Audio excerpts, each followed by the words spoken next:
How to fix white cursor on Google Docs. If you want to fix this problem, you'll have to open the mouse settings. Click on the start icon. Hover over the gear icon and click on it. Once you do that, the settings will be opened. Click on the search bar and search for mouse settings. Click on it. You'll be able to access the mouse settings over here. Click on the option Additional Mouse Options. Over here, you'll be able to find various options at top. Click on the option Pointer Options.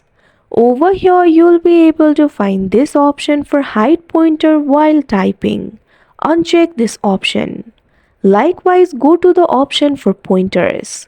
Over here, you'll be able to find this option for skim. Simply click on it. Once you do that, you can select any of these pointers like black or inverted. Click on the option OK that you can see on the screen. Once you do that, you can open the Google Docs. Now the problem for white cursor will be solved. Like this, you can fix white cursor on Google Docs. That's it for this video. Thank you for watching.